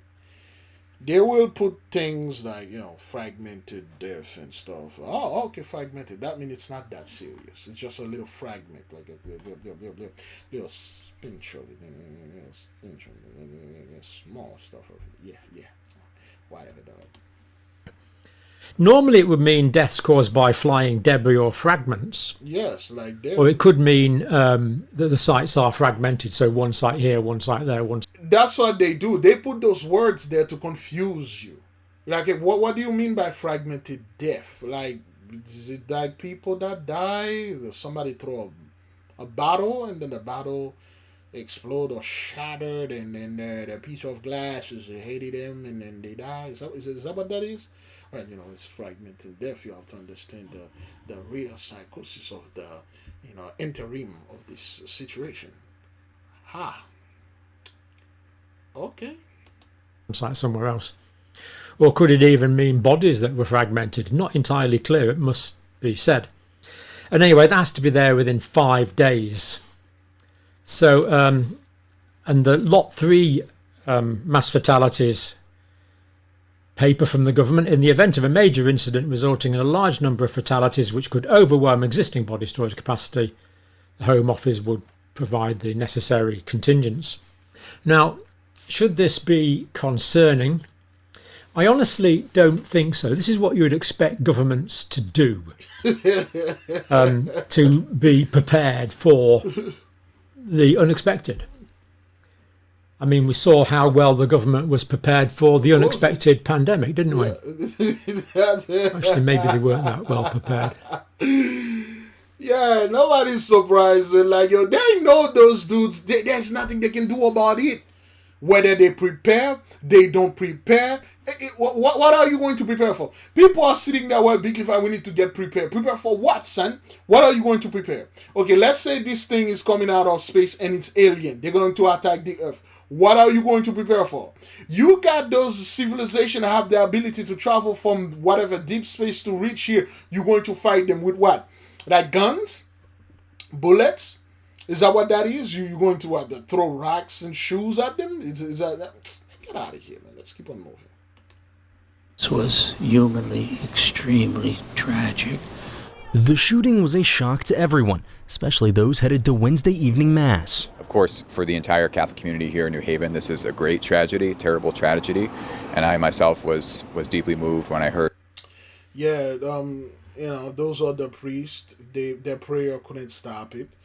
And, you never know, too. The Mosai did this just to free those two children, probably being abused by those priests and people in this church. The Catholic Church is well documented of doing these type of things. And people really don't care, or they don't want to admit it. But, yeah, things like that is going on. Heard the news. Father Joseph McNeil says that he spoke on the tragedy in his evening sermon. It's a shooting that hits close to home. We work here at a school, at a campus with many young people, and thinking about what those families are going through, those mothers and fathers are going through is really quite saddening. It's a heartbreaking day for Father McNeil and the parishioners here at St. Joseph Church as I stopped by for 5 o'clock Mass. These parents who are suffering this right now, they must be tortured beyond belief. One saddened member of St. Joseph Church said that the tragedy reminded her of the Sandy Hook shooting. Sandy Hook mother Jennifer Hubbard released a statement today saying, quote, "As someone who lived through similar heartbreak, I grieve alongside the families and loved ones whose lives have been shattered by senseless violence." She goes on to call for legislative action on gun violence in a hope for a better future. Yep, that's what that is, beloved, okay? And there's nothing those people can do about this. The people are dying every day, mass casualty, mass fatality, mass death, and things like that. And there's nothing they can do. They can just either ignore it. The thing that we're really good at is redirecting. Okay, what about Chicago? What about Chicago? Chicago and stuff.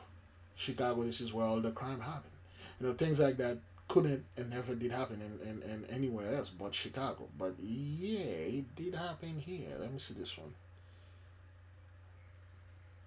Well, let's keep on moving. The industry for truckers is dying.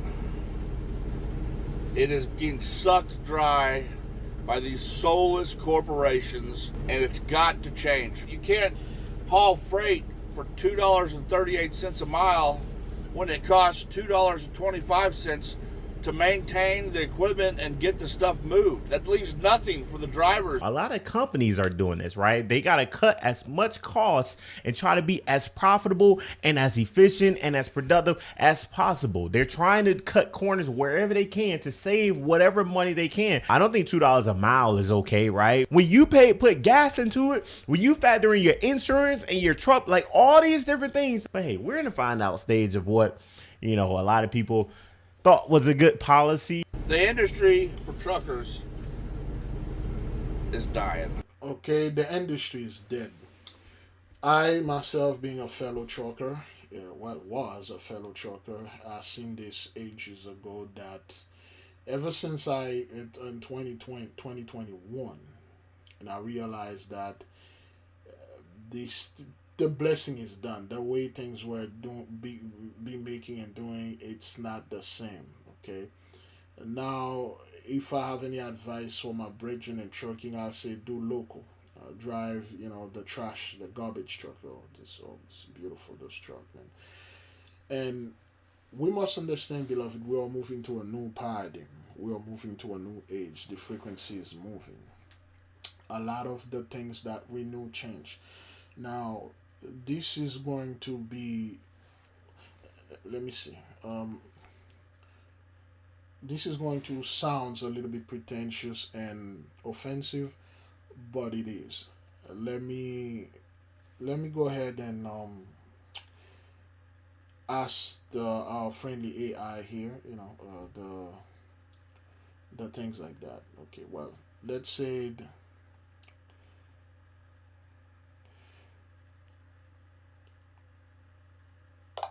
What are some of the jobs that exist in the 19th, 20th century that are obsolete right now? They no longer exist, and what does replace them?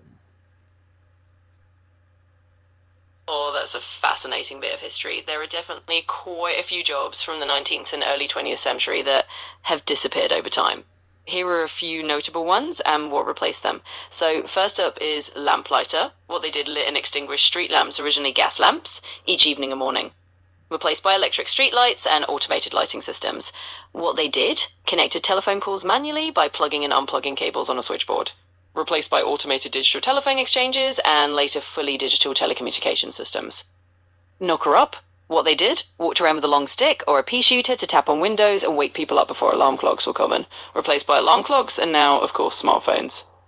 Ice cutter, who came before, cut and transported blocks of ice from frozen lakes to be used in ice boxes before modern refrigeration. Replaced by electric refrigerators and freezers. Typesetter or linotype operator, what they did, arrange type for printing presses by hand or used a linotype machine to cast lines of type in metal. Replaced by digital typesetting, desktop publishing and modern printing technology.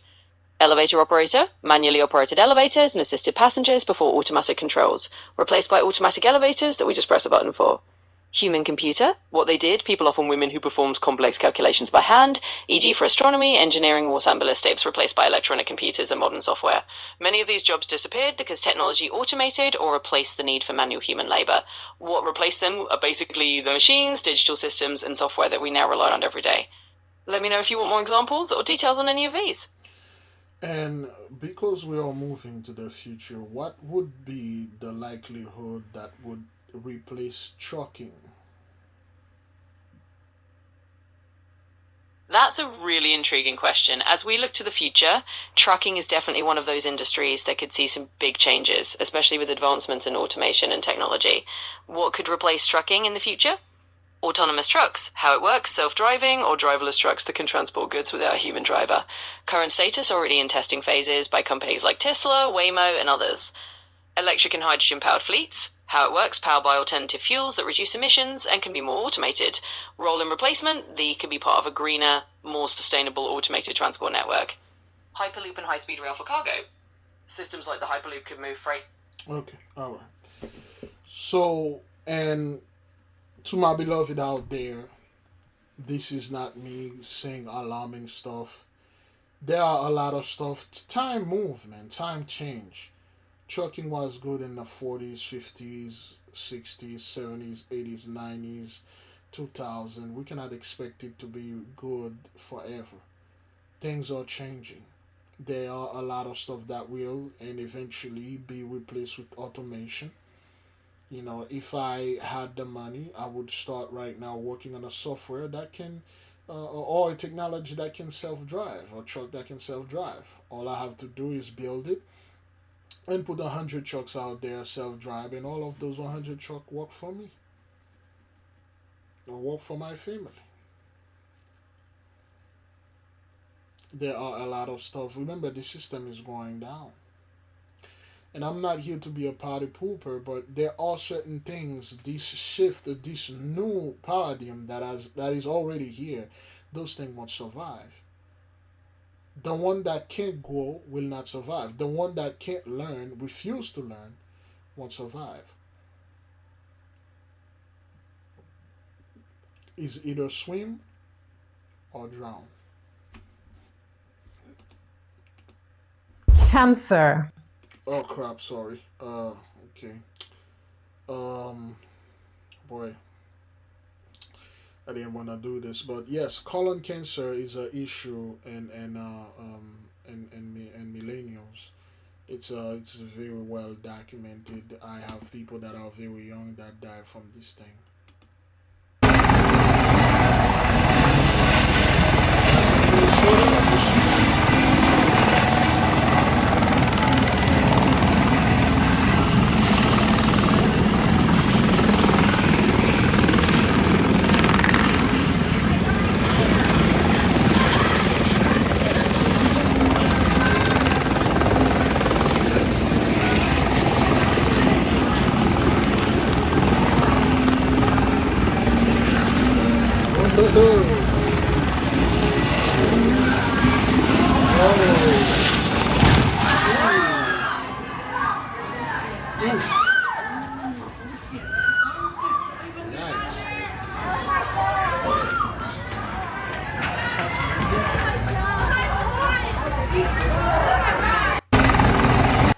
This person is lucky this thing was like close to the ground.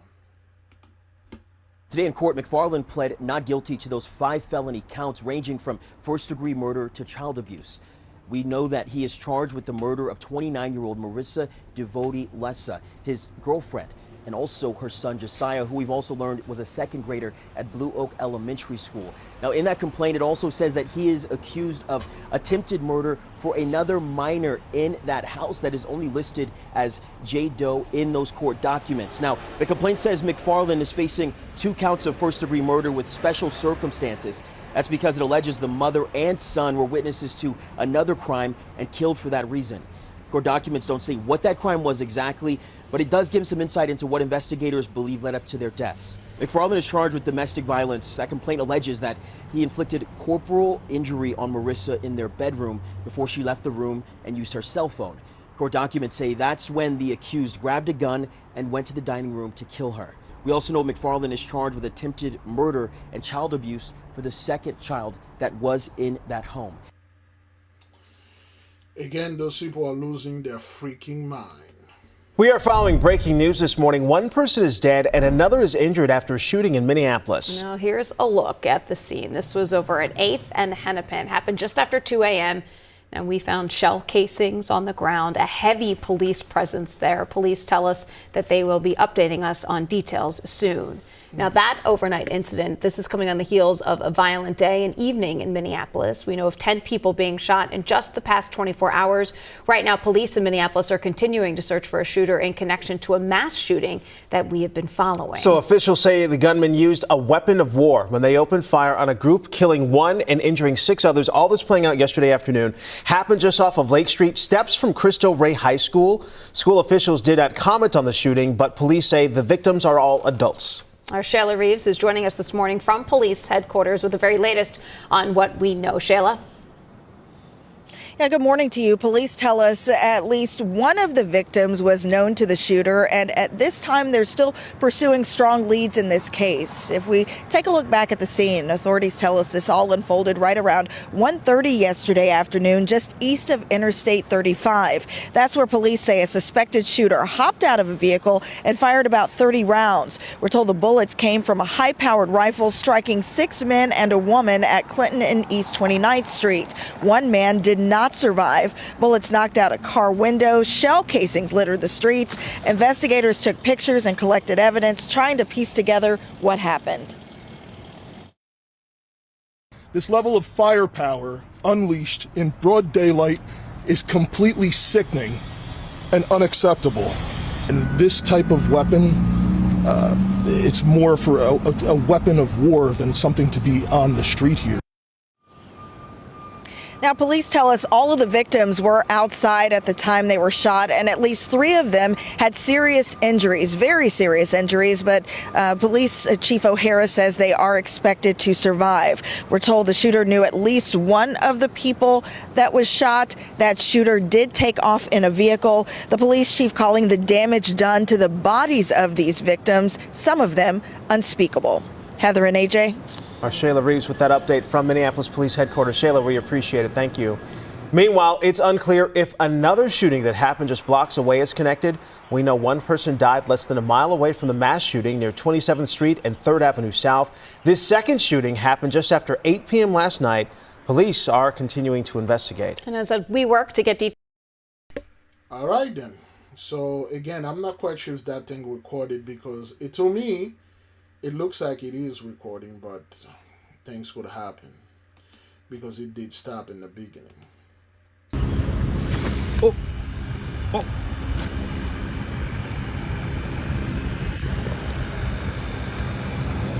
Are you kidding me right now? Are you kidding me? Those are bobcats. Look at this. OMG. And they are in places that they shouldn't be. They're very fast. Oh. I think that was a rabbit he was chasing. You know, those are terrible omen, okay? That's the snowstorm that happened in Arizona. Dust storm, dust storm.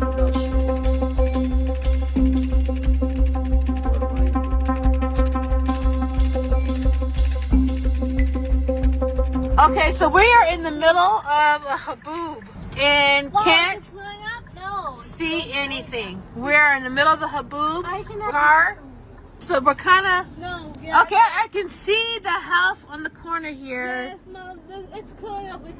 We should be good. You think we should be good? Yeah, we can see like kind of in front of us. Pinal County, Arizona. And the place name is a boob. A boob is a foolish person, a stupid person, a boob. The Pineal Gland County and Arizona. You can't make this up, so. Beloved. There we go. Oops. What's going on here? No. I said. Oh, no, not create, upload. What that is. Good. Let me put this in. Beloved brothers, beloved sisters, my word of wisdom for you is to be calm and composed. There's nothing for people out there to panic, scream, and go online and act like a fool. There is an insane amount of people that are going online and voice their frustration. And I have no problem with this, but 99.99% of those people are blassos. You must understand that this system have to go. And within it, a lot of people that look like us, they must go. They have to go. You watch multiple videos and you have multiple evidence. You got people in your own family, you're like, yo, he, she, they have to go. Because this next thing that is already here, they cannot be part of it. Because their mindsets are destructive, their mindset is backward, their mindset is terrible. So we cannot have them here in the midst of us. This thing that is coming from outer space or end space, whatever it is and wherever it is, remain calm. Indeed, you will have black folk, Blasso will be online. Like, oh, wait, that's the Illuminati, and then there's an alien gonna come to kill all of us because they hated the Democrat or they hated the Republican and stuff like that. Don't get involved with those people. Know for a fact that you're protected. The Holy One is with you. The Holy Mother is protecting you, and your guardian angels are by your side. All by your side, and all the elements are here. Remain calm. Remain positive. Happy. Just a little heads up, since today's the 29th, we got 2 more days. We will enter the September, and after September, we got 2 more months. We will enter the light fast, which is gonna begin in November. I will leave you with peace. I will leave you with love. I say shalom.